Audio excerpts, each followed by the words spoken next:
Everyone, आज हम cost accounting का जो नेक्स्ट टॉपिक करने जा रहे हैं वो है हमारा एडवांटेजेस ऑफ कॉस्ट अकाउंटिंग कि लागत लेखांकन के जो हैं क्या क्या लाभ जो हैं वो मिलते हैं।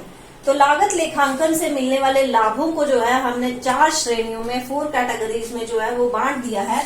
फर्स्ट कैटेगरी है आपकी एडवांटेजेस टू मैनेजमेंट कि जो एम्प्लॉयर है, जो संस्था के एक तरह से टॉप लेवल पे बैठा है, डिसीजन मेकिंग प्रोसेस जिसके हाथ में है, उसको क्या एडवांटेज है।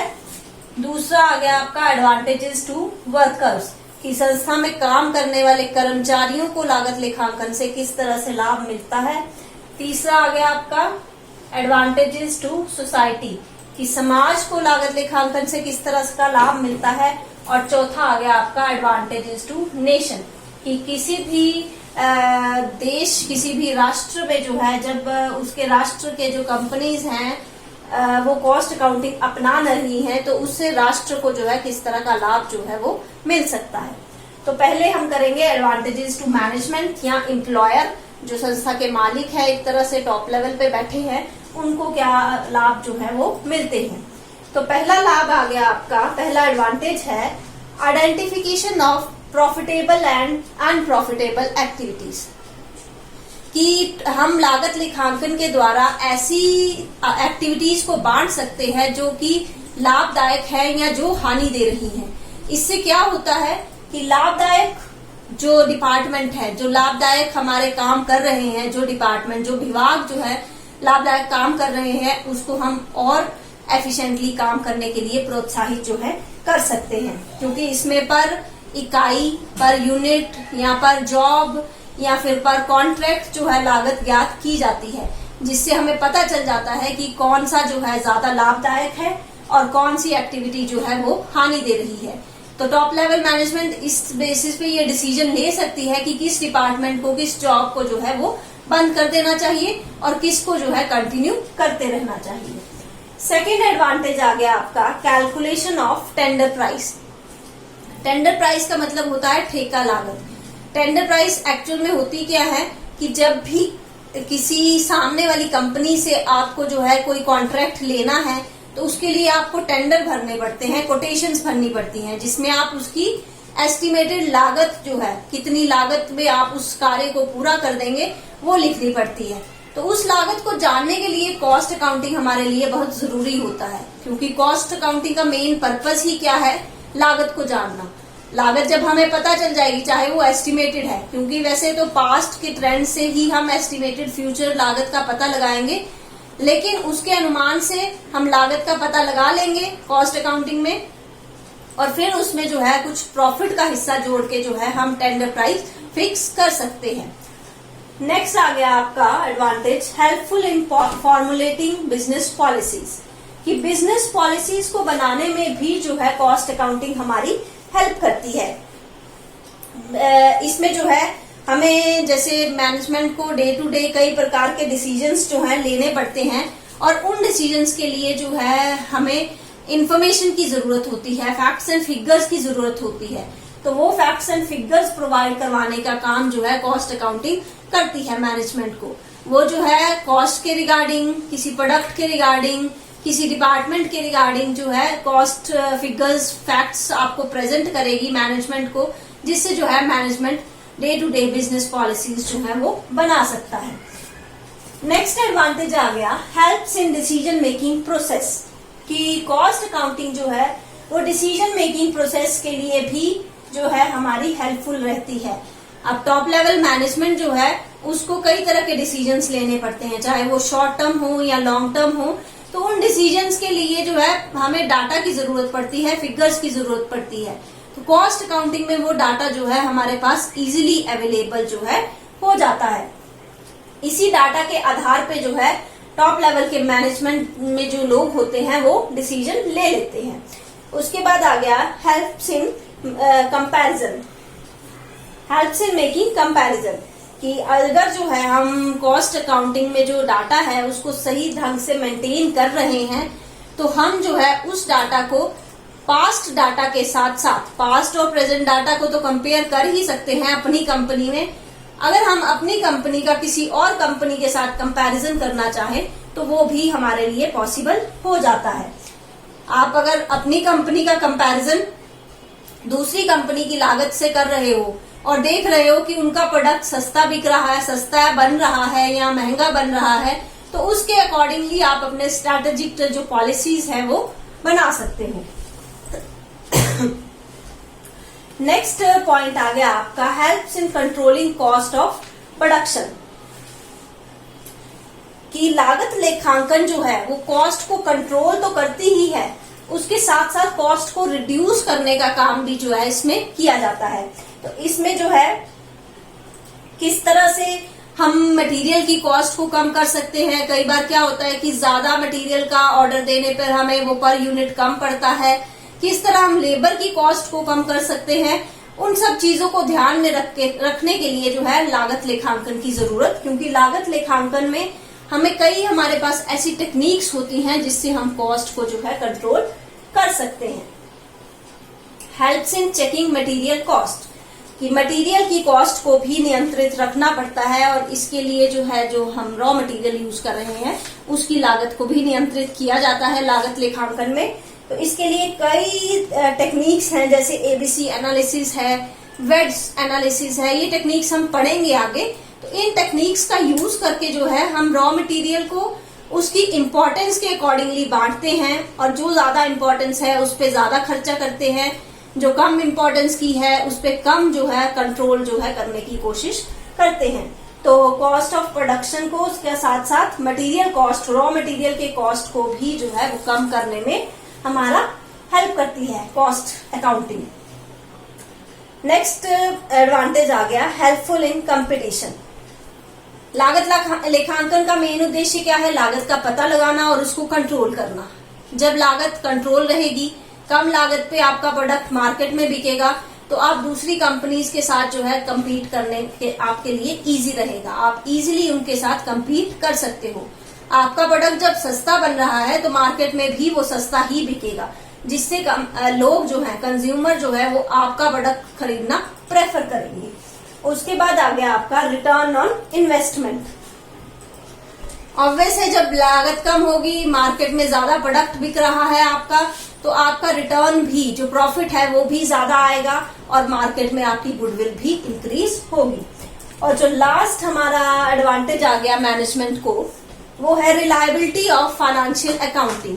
जो कॉस्ट अकाउंटिंग का डाटा है वो फाइनेंशियल अकाउंटिंग के साथ कंपेयर करके, रिकाउंसिल करके उसको जो है हम उसकी रिलायबिलिटी, विश्वसनीयता को जो है जांच सकते हैं कि क्या फाइनेंशियल अकाउंटिंग में जो डाटा दिया गया था वो विश्वसनीय है, जस्टिफाइड है, सही लिखा गया है या नहीं लिखा गया है। तो इसके लिए जब कॉस्ट अकाउंटिंग में वही डाटा फिर से लिखा जाता है तो वो कंपेयर हो जाता है, रिकाउंसिल हो जाता है, जिससे जो है हमारा जो फाइनेंशियल अकाउंटिंग की डाटा है उसकी रिलायबिलिटी जो है इंक्रीज हो जाती है।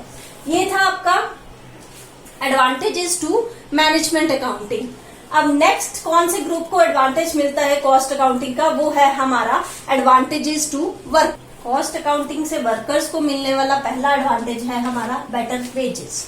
कि वर्कर्स को जो है, जो एम्प्लॉयज काम कर रहे हैं किसी भी कंपनी में, किसी भी फैक्ट्री में, तो जब कॉस्ट अकाउंटिंग के थ्रू किसी भी प्रोडक्ट की लागत कम आती है और वो मार्केट में ज्यादा बिकता है, ज्यादा प्रॉफिटेबल होता है, या बर्बादी कम हो रही है, रॉ मटेरियल की, लेबर की, ओवरहेड्स की, किसी भी तरह खर्चे की बर्बादी जो है वो कम हो रही है, तो उससे जो है वर्कर्स को अपने वेजेस के अकॉर्डिंगली जो है, अपनी एफिशिएंसी के अकॉर्डिंगली वेजेस तो मिलती हैं, उसके अलावा इंसेंटिव्स या बोनस भी जो है दिए जाते हैं। तो वो भी खुश हो जाते हैं, एक तरह से एम्प्लॉयज भी खुश हो जाते हैं कि उनको एक्स्ट्रा वेजेस, एक्स्ट्रा इंसेंटिव्स जो है वो मिल रहे हैं। तो ये एडवांटेज जो है वर्कर्स को पहला मिलता है। सेकेंड जो एडवांटेज होता है वो होता है distinction between efficient and inefficient workers. की कॉस्ट अकाउंटिंग के थ्रू जो है हम एफिशिएंट और इनएफिशिएंट वर्कर्स को भी अलग कर सकते हैं और ये देख सकते हैं कि कौन सा वर्कर्स जो है अगर इनएफिशिएंटली काम कर रहा है तो उसको लोअर लेवल ऑफ वेजेस जो है वो दिया जाता है, लेकिन अगर कोई वर्कर एफिशिएंटली ज्यादा अच्छे से काम कर रहा है तो उसको नॉर्मल वेजेस के साथ साथ कुछ इंसेंटिव्स भी दिए जाते हैं, जिससे वो और ज्यादा मोटिवेट जो है हो जाता है। मोटिवेशन जब मिलेगी तो वो और ज्यादा अपनी एफिशिएंसी को इंक्रीज करने की कोशिश जो है करेगा और एक तरह से वो संस्था में खुश भी रहेगा क्योंकि उसकी एफिशिएंसी का जो प्राइस है, जो एक्स्ट्रा वेजेस हैं, वो उसको मिल रहे हैं। नेक्स्ट आपका एडवांटेज आ गया हायर स्टैंडर्ड ऑफ लिविंग। जब वर्कर्स को अच्छी वेजेस मिलेंगी, उनके पास पैसा आएगा, तो उनका स्टैंडर्ड ऑफ लिविंग भी हायर होगा। उनको देख के और भी लोग इंस्पायर होंगे और काम करने के इच्छुक होंगे, मोटिवेट होंगे काम करने के लिए। जब एक तरह से अच्छी वेजेस मिल रही हैं, स्टैंडर्ड ऑफ लिविंग हायर हो रहा है, तो कर्मचारियों को सोसाइटी में भी एक अच्छी पहचान जो है वो मिलती है। नेक्स्ट आ गया आपका social recognition to the workers, कि जब कंपनी के वर्कर्स को जो है अच्छा वेजेस मिल रही है, उनका स्टैंडर्ड ऑफ लिविंग हायर हो रहा है, उनके पास घर आ रहा है या उनको मेडिकल फैसिलिटीज मिल रही है, कंपनी के थ्रू रहने के लिए घर मिल रहा है, तो सोसाइटी में उनका जो महत्व है वो भी इंक्रीज होता है। उनको जो है ज्यादा लोग जानते हैं, उनके साथ एक तरह से कंपनी के साथ अच्छे वर्कर्स का जो है व्यवहार रहता है। नेक्स्ट एडवांटेज आ गया लो लेबर टर्नओवर। जब कर्मचारी जो है, जो एम्प्लॉयज हैं, वो संस्था से खुश रहेंगे तो वो संस्था को छोड़ के नहीं जाएंगे। उन्हें पता है कि संस्था की तरफ से उनको पैसे भी अच्छे मिल रहे हैं, उसके अलावा कई और फैसिलिटीज जो हैं मिल रही हैं, तो वो संस्था के साथ जुड़ा रहना चाहेंगे, उसको छोड़ के नहीं जाएंगे। जिससे लेबर टर्नओवर, जो लेबर कंपनीज को छोड़ के जाती है, उसको लेबर टर्नओवर बोलते हैं, वो रेशो भी हमारा कम हो जाएगा। और इसका फायदा अल्टीमेटली कंपनी को भी मिलता है, क्योंकि जब नया लेबर लाया जाता है तो उसको फिर से ट्रेन करने के लिए खर्चा करना पड़ता है, तो वो खर्चा जो है कंपनी के लिए बच जाएगा। पुराना लेबर ऑलरेडी एक्सपीरियंस्ड है, वो अच्छे से काम कर रहा है, तो कंपनी भी अपने पुराने लेबर को खोना नहीं चाहती है। नेक्स्ट एडवांटेज आ गया elimination of strike, lockout and dispute. जब कर्मचारी संतुष्ट होंगे तो वो किसी तरह की स्ट्राइक पे नहीं जाएंगे, एम्प्लॉयर कोई लॉकआउट नहीं करेगा, दोनों के बीच में, दो एम्प्लॉयज एंड एम्प्लॉयर के बीच में किसी तरह का झगड़ा होने की संभावना भी जो है हमारी कम हो जाती है। और लास्ट आ गया आपका more bargaining power of the employees, कि कर्मचारियों की जो बार्गेनिंग करने की क्षमता है वो भी इंक्रीज हो जाती है।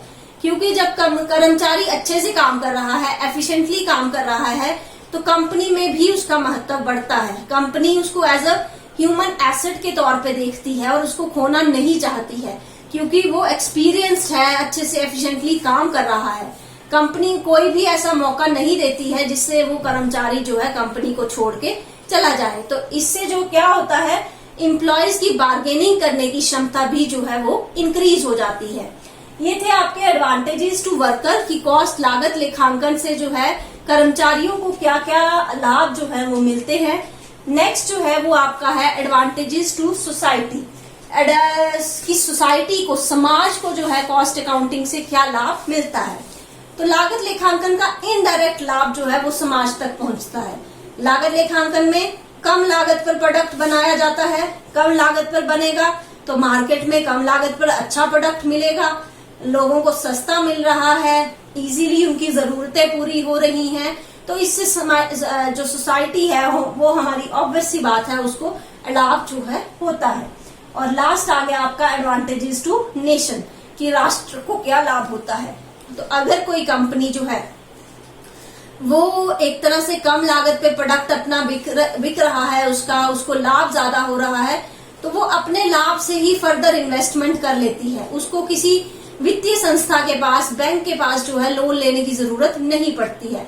जब हर एक कंपनी अपने पैरों पर बोल सकते हैं हम खुद खड़ी हो रही है, उसको बाहर से मदद की जरूरत, फाइनेंशियल हेल्प की जरूरत जो है वो नहीं पड़ रही है, या गवर्नमेंट से सब्सिडी लेने की जरूरत नहीं पड़ रही है, हर एक कंपनी जो है अपना बोझ जो है खुद उठा रही है, तो उससे जो है हमारा राष्ट्र भी सुदृढ़ होता है, राष्ट्र की जो अर्थव्यवस्था है वो भी हमारी जो है मजबूत होती है। तो ये थे लागत लेखांकन के लाभ, जिनको हम 4 कैटेगरीज में बांट दिया।